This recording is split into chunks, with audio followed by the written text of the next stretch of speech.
in the interest of just moving along and sticking to the schedule, we're going to bring on Monier Jalal.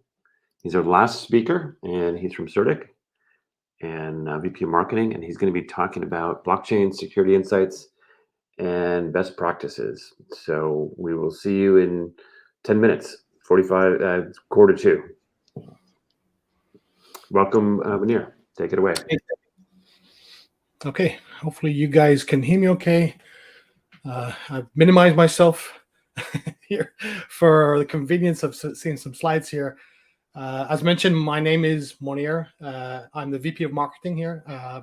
What I want to cover in this session is the subject of Web3 security, in particular, insights around Web3 security, what's been happening in the market, and tools and best practices for securing your blockchain protocols and smart contracts.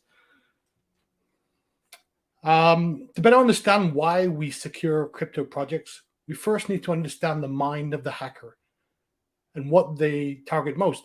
First, we have the most common type of attacks, which involves social engineering of users through a particular social media platform.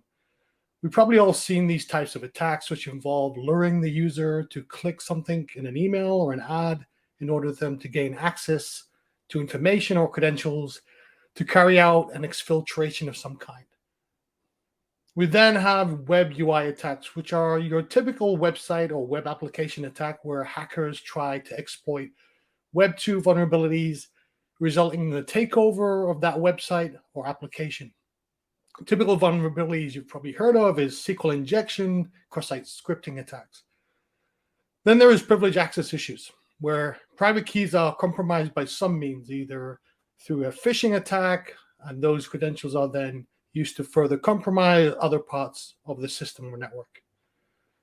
All these attacks are typically what we refer to as Web 2 security attacks or hacks. When we move into Web 3 security and hacks, we start to talk about compromise of smart contracts and blockchain protocols through code vulnerabilities or flaws. The compromise is somewhat similar to Web 2 vulnerabilities and attacks, but the code here is different. It's code written for decentralized finance smart contracts running on blockchains. So let's come back to that later. But it's worth stating that Web3 security hacks don't just stop there. Through the build out of Web3 infrastructure and the ecosystems, hackers have opportunities to compromise other stuff, like cross-chain bridges, which are widely popular now. And finally, we have exit scams and rug pulls, which are fraudulent and malicious intent typically carried out by the owners of a project. Looking into some of the stats, last year we saw crypto losses of around $1.3 billion in total. That's staggering. But what's even more surprising, 2022 is already starting to look worse than last year, with over 1.7 billion loss in crypto loss, and we were only halfway through the year. So what are we talking about when we refer to these hacks? Some of them are more notable hacks that have happened last year and this year are large in crypto losses, and even more surprising is how little it took to cause these hacks. Both uranium and finance and compound finance exploits were due to very minor code errors, one-line character change or one-line code change. While the DeFi protocol BZX hack was a result of a phishing attack compromising private keys. And we mentioned 2022 is already a year where greater losses than last year. And why is that? Well, bridges are a new form of Web3 infrastructure that connect and transfer crypto funds between multiple chains. When multiple chains are involved, the losses are greater. So three bridge attacks in the early part of this year saw losses of over $1 billion. So let's spend some time discussing the challenges involved when writing secure code. In particular, let's talk about what are common security issues when writing smart contracts, what are good code and design best practices, and how do you reduce risk in general?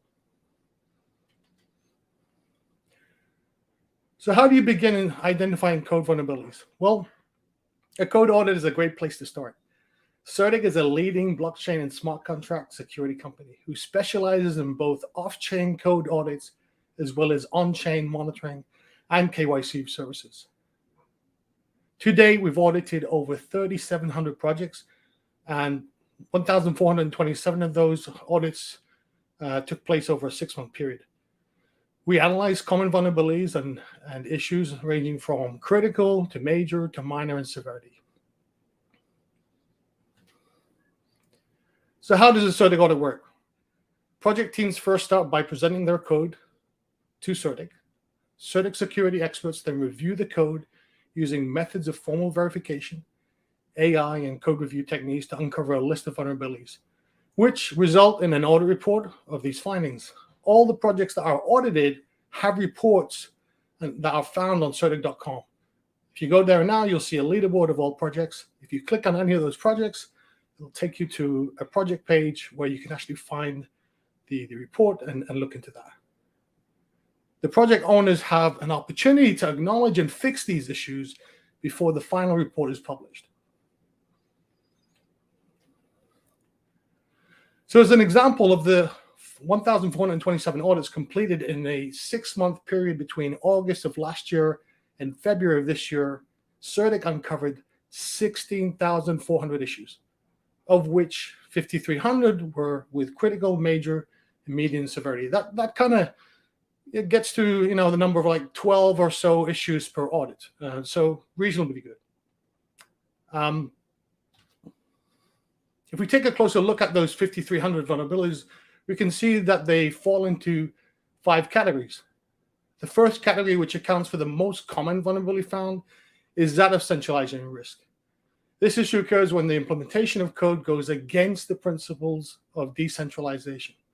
As an example, where a single owner has privileged access to update reward balances, gaining the advantage of making large transfers to their wallet. The second category is logic issues. This relates to code implementation through an incorrect interpretation of how a piece of code is believed to work. An example of that is incorrect calculation of rewards. The third category is withdrawal issues in the code. An example of that would be implementing code that ends up inadvertently locking funds in a smart contract.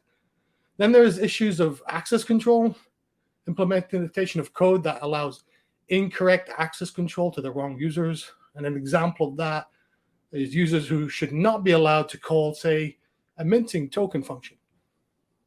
And finally, we have bound limit issues where code does not implement the required bounds, resulting in limitless fees. Now, given that we don't have time to go through all these categories and issues, let's focus on one of the most common issues, which is centralization risk. So typically, centralization risk occurs. Typically, centralization risk opens up 2 types of attacks. The first is an attack that results in leaked privileged keys, and ultimately the hacker having privilege access, privilege control over a system or data. How can we mitigate this? Well, we can remove the risk by implementing the correct code. We can implement privilege access management that renounces the privilege role of the user, or we can secure private keys using multi-sig wallets, something like a 2 out of 3 or 3 out of 5 multi-sig mechanism. We can also couple that with a time lock, which is a mechanism in code that prohibits the transfer of funds under a certain time, or we can implement a DAO, which enables control through a community of approvers. The other type of hack as a result of centralization risk is that of exit scams and what is mostly referred to as rug pulls. In this situation, owners pump the price of the token through an aggressive marketing strategy and then take off with or rug pull the funds. Mitigation for this is similar from a code implementation perspective. Remove the issue or privilege access to a single owner or renounce privileges. In addition, owners themselves can participate in a KYC, know your customer, verification process without being doxxed or to establish credibility of that owner. And of course, DAO is also a way to enable control beyond a single user or owner.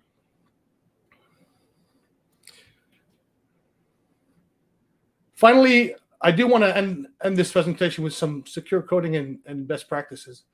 When designing and implementing software, you should write good, comprehensive design documents and white papers around what you're looking to implement so you can have an opportunity to discuss potential issues early.